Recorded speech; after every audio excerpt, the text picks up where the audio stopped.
الحمد لله رب العالمين والصلاة والسلام على أشرف الأنبياء والمرسلين وعلى آله وصحبه أجمعين. الحمد لله الذي هدانا لهذا وما كنا لنهتدي لولا أن هدانا الله. لقد جاءت رسل ربنا بالحق ونودوا أن تلكم الجنة أورثتموها بما كنتم تعملون. اللهم صل على سيدنا حبيبنا وشفيعنا وسندنا مولانا محمد وبارك وسلم. اللهم صل على سيدنا حبيبنا وشفيعنا وسندنا مولانا محمد وبارك وسلم.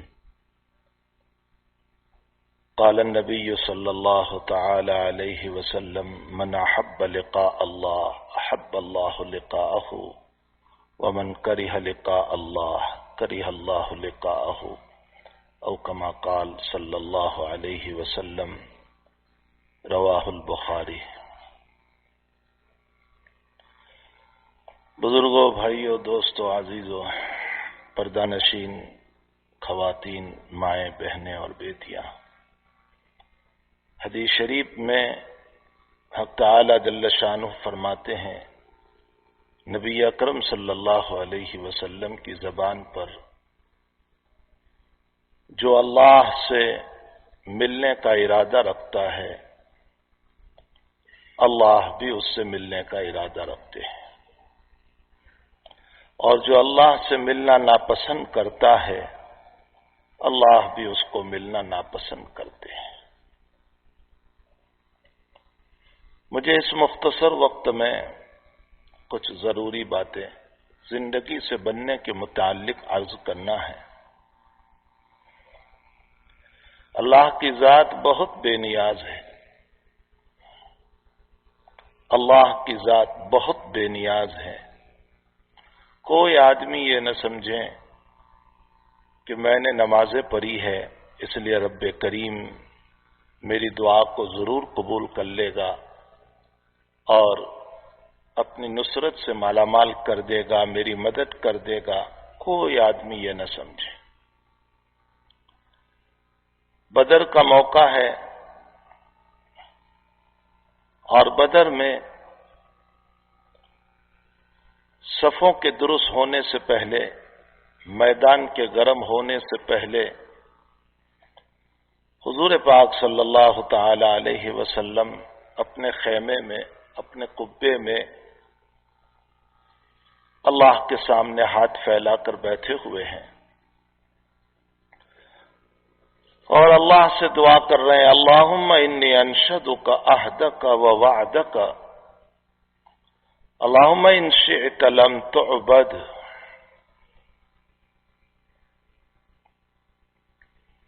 صدیق اکبر رضی اللہ تعالیٰ عنہ خیمے میں تشریف لے آئے اور فرمایا: حسبک یا رسول اللہ، بس ہو گیا. حضرت دعا فرما رہے تھے اور اتنے ہاتھ اٹھ گئے.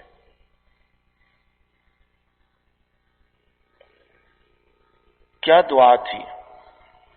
اے اللہ، میں تجھے تیرا وعدہ یاد دلاتا ہوں. تو نے مجھ کو کہا تھا کہ میں تیری مدد کروں گا. آج میں چھوٹی سی جماعت لے کر آیا ہوں 313 کی، 313 کی جماعت ہے بدر میں. اے اللہ، میں تجھے تیرا وعدہ یاد دلاتا ہوں. تو نے مجھ کو کہا تھا کہ میں تیری مدد کروں گا. اے اللہ، اگر کل کو یہ میری جماعت ختم ہو گئی، اگر تو یہ چاہتا ہے کہ زمین پر عبادت نہ ہو، سجدے نہ ہو، نمازیں نہ ہو، اللہ کہنے والا نہ ہو، تو کل کو میری جماعت کو ختم کر دینا. عاجزی کے ساتھ نبی علیہ السلام دعا فرما رہے ہیں.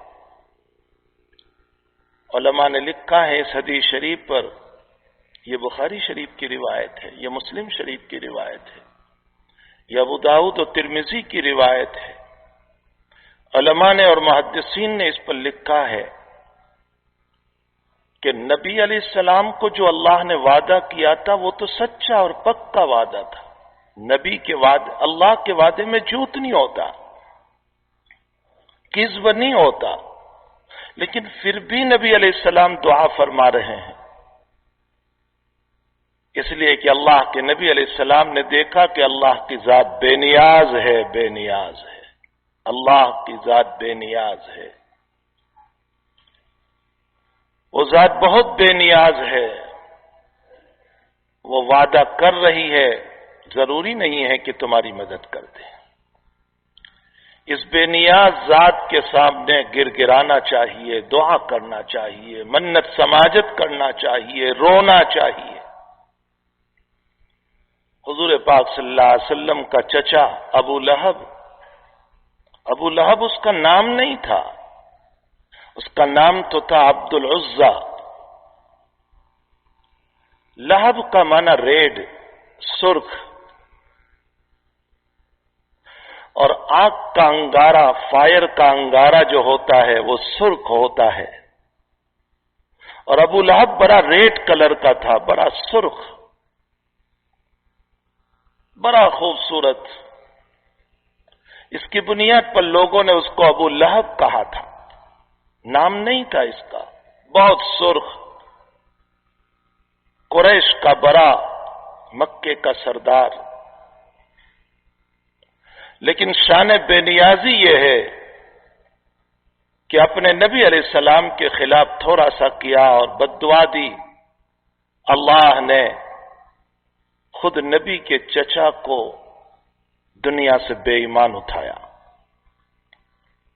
بے ایمان تو بے ایمان، بلکہ اس پر غضب میں، غصے میں اللہ نے سورت نازل فرمائی.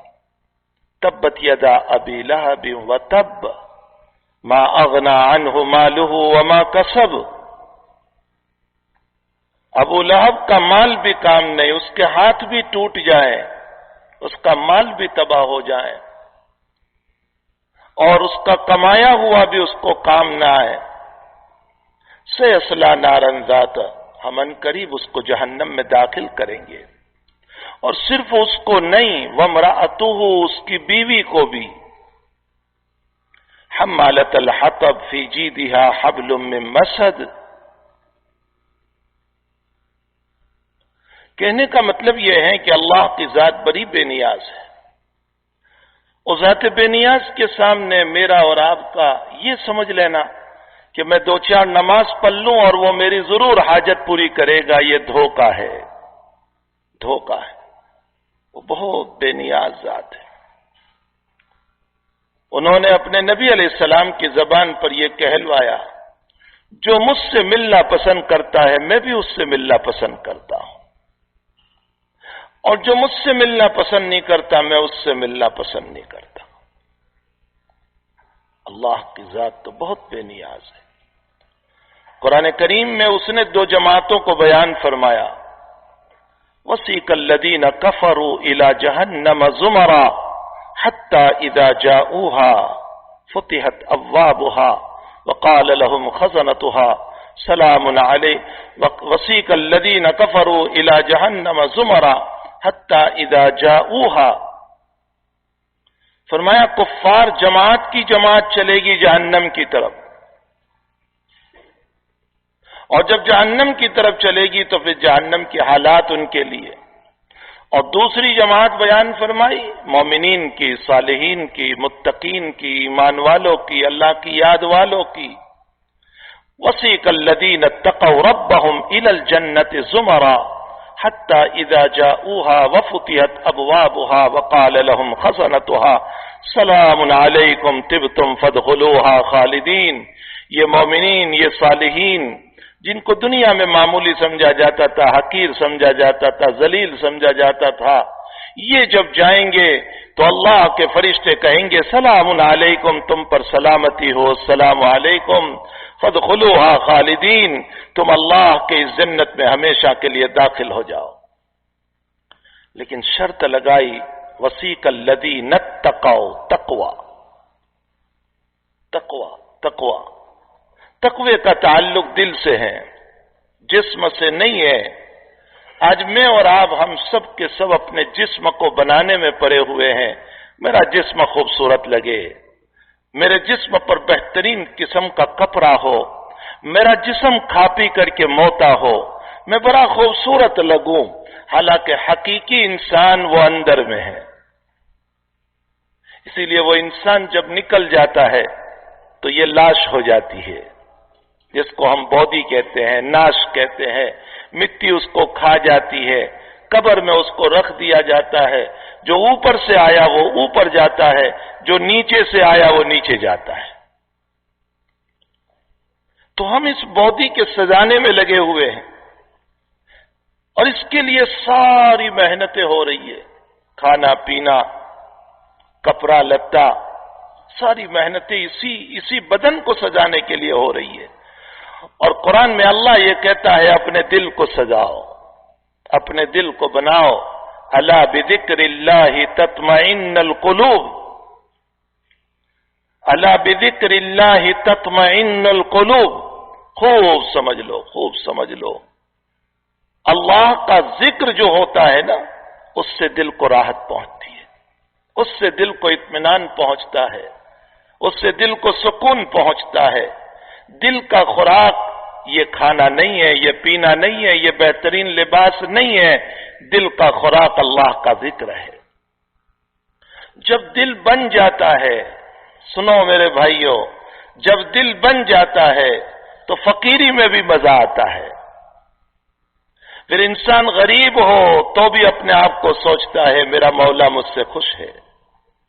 پھر لوگوں کے تانوں پر بھی انسان خوش رہتا ہے کہ لوگ مجھے تانے دیں، الزام دیں، میری برائی کریں، میری غیبت کریں، میرے خلاف پلان بنائیں، کوئی حرج نہیں، میرا رب راضی ہے. دل بنا ہوا ہے. دل بنتا ہے کیسے؟ دل بنتا ہے اللہ کے نبی علیہ السلام کی مبارک سنتوں کو اپنے دلوں میں بسانے سے. حضرت انس رضی اللہ تعالیٰ عنہ حضور پاک صلی اللہ علیہ وسلم کے خادم ہیں. 10 سال خدمت کی، 10 سال سفر میں، حضر میں، اللہ کے نبی علیہ السلام کے خادم، بہت قریب، بہت قریب. حجاج ابن یوسف کے دربار میں حضرت انس ابن مالک رضی اللہ تعالیٰ عنہ کو بلایا، اور حجاج نے اپنے بڑے شاندار گھوڑے بتائے، ہارس، بڑے شاندار، اور یہ کہا کہ تمہارے نبی کے پاس بھی ایسے گھوڑے نہیں تھے. حجاج کہہ رہا ہے ظالم، ہمارے بزرگوں نے لکھا ہے کہ ساری دنیا کا ظلم ایک پلڑے میں رکھو اور حجاج کا ظلم دوسرے پلڑے میں رکھو تو حجاج کا ظلم بڑھ جائے گا. کتنے بجے؟ 40 تک.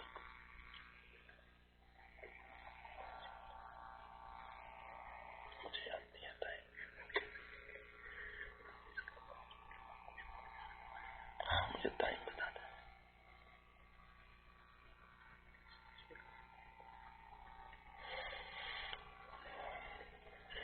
تو حجاج ابن یوسف نے حضرت انس رضی اللہ تعالیٰ عنہ سے کہا کہ تیرے نبی کے پاس بھی انس ایسے گھوڑے نہیں ہوں گے جو گھوڑے میرے پاس ہے. تو حضرت انس نے کیا فرمایا؟ میرے نبی علیہ السلام کے پاس تو بہت کچھ تھا، لیکن میرے نبی علیہ السلام نے فرمایا کہ گھوڑے پالنے والوں کی 3 قسم ہے. ایک وہ جو اخلاص سے دین کی خدمت کی نیت سے پالتا ہے، اس کے پیشاب پخانے پر بھی اللہ ثواب دیتا ہے. اور ایک وہ جو اپنی غریبی کو چھپانے کے لیے پالتا ہے، اللہ اس کی ستاری کرتا ہے. اور ایک وہ جو ریاکاری کے لیے پالتا ہے، تو ریاکاروں میں سے ہے. حجاج کو کہہ رہے ہیں انس ابن مالک رضی اللہ تعالیٰ عنہ، تو ریاکاروں میں سے ہے. حجاج کہنے لگا گردن مار دوں گا تمہاری. اس کو پرواہ نہیں تھی کہ صحابی ہو یا غیر صحابی. اس نے تو بڑے بڑے صحابہ کو پھانسی دے دی تھی. گردن مار دوں گا.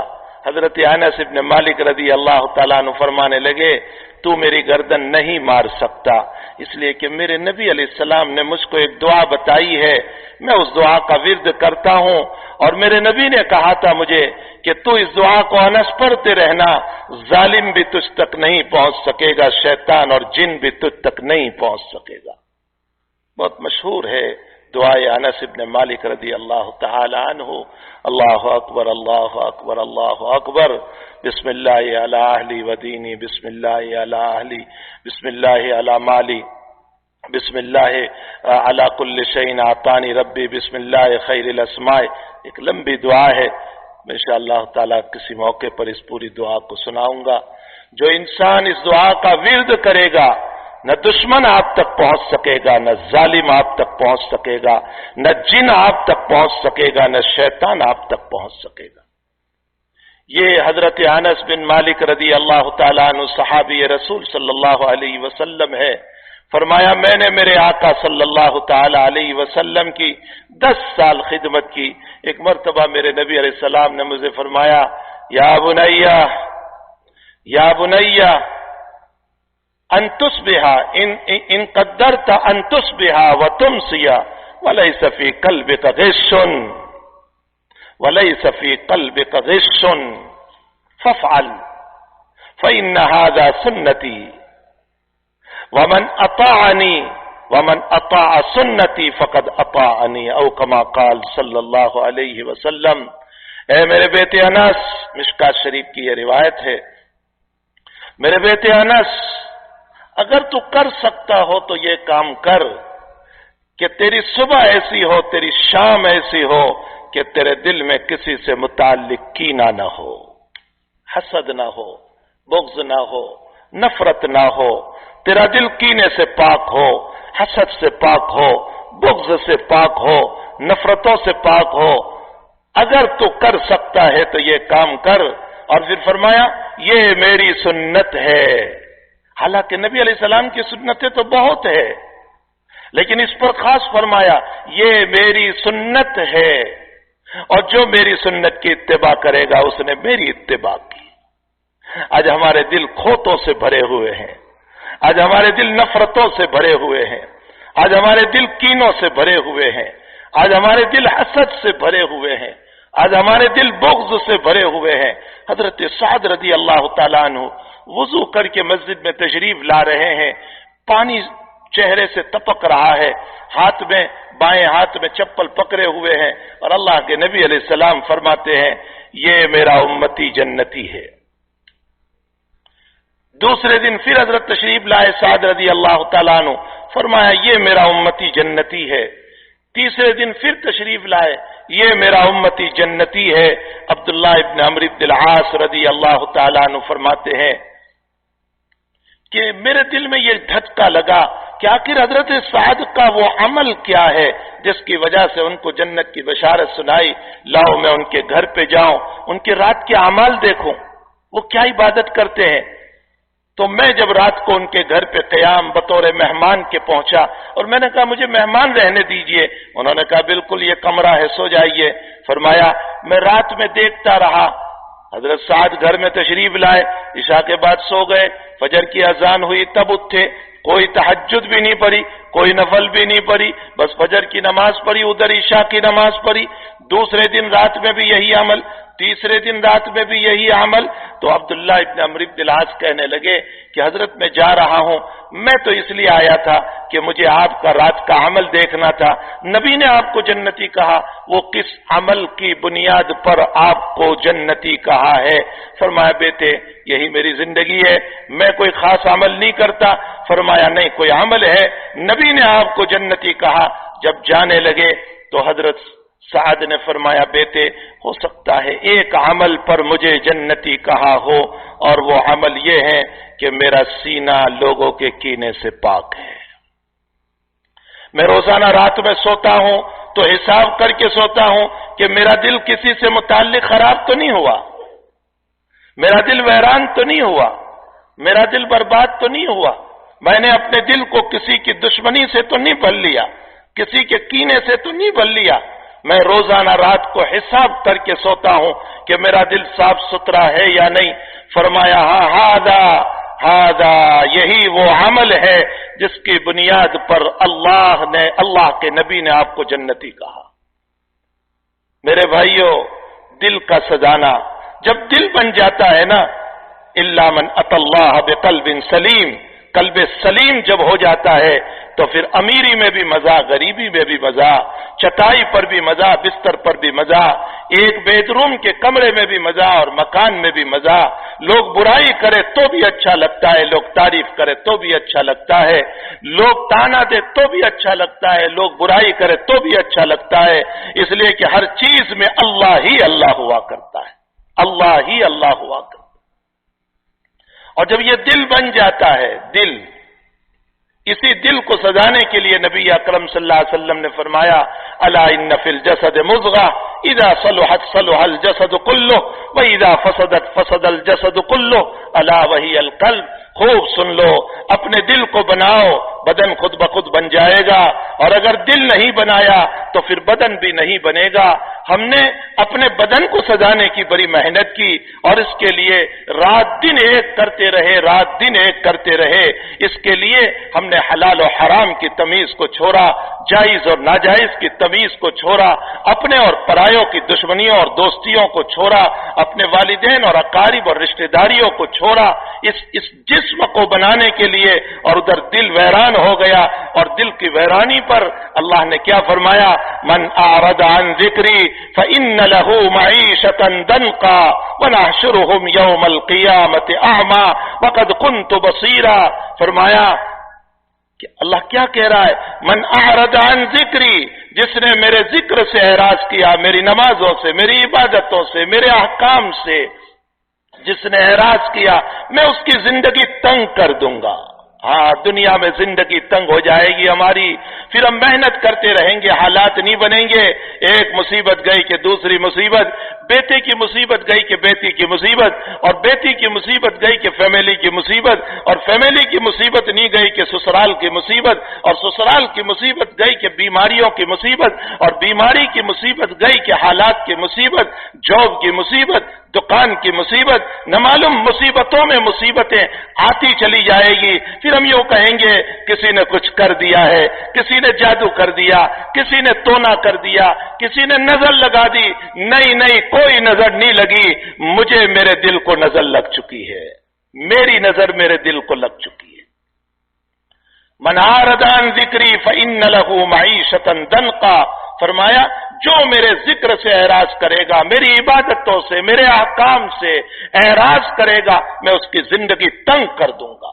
اور اللہ تنگ کرنے پر آتا ہے، دنیا کی کوئی طاقت حالات کو دور نہیں کر سکتی، دنیا کی کوئی طاقت حالات کو درست نہیں کر سکتی. یہ تو دنیا کا حال. آخرت کا حال کیا ہوگا؟ وَنَحْشُرُهُمْ يَوْمَ الْقِيَامَةِ أَعْمَى.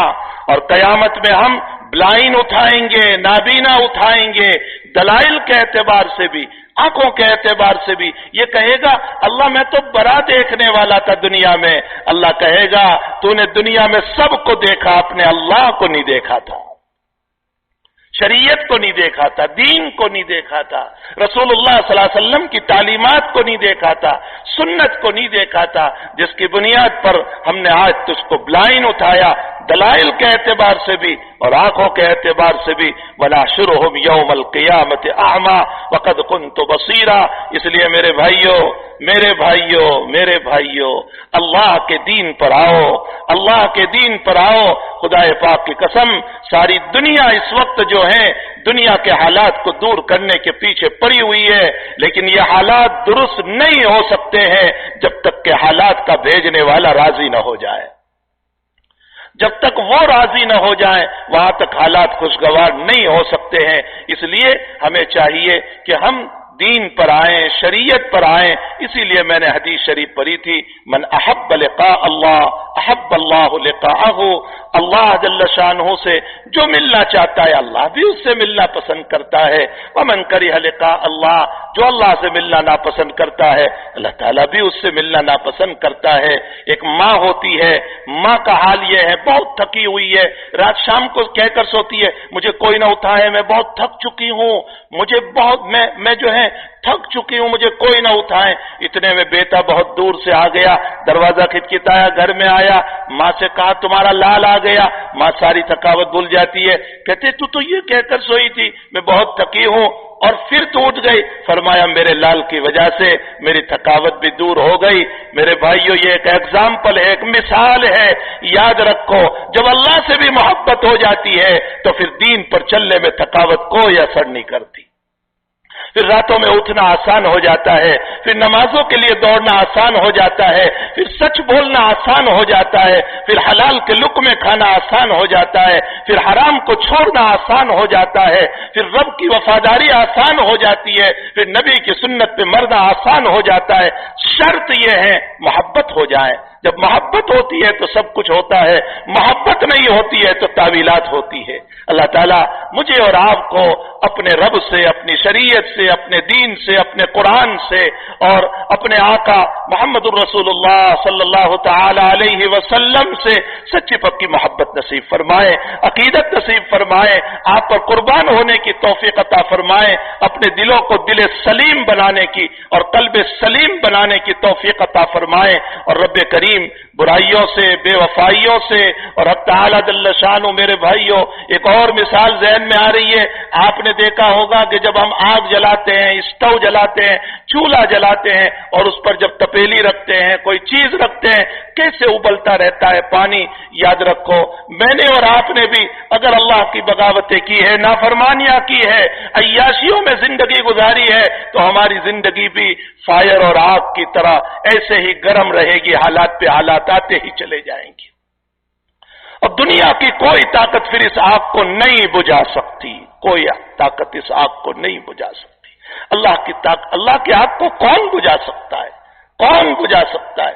اس لیے مجھے اور آپ کو چاہیے کہ ہم اپنی مبارک زندگی کو، اپنی پیاری زندگی کو اللہ جل شانہ ومن والہ کی اطاعت پر گزارے، حضور پاک صلی اللہ علیہ وسلم کی وفاداری میں گزارے، آپ کی سنتوں پر اپنے آپ کو لگانے کی توفیق عطا فرمائے۔ وصلی اللہ علی نبینا محمد وآلہ وصحبہ اجمعین برحمتک یا ارحم الراحمین۔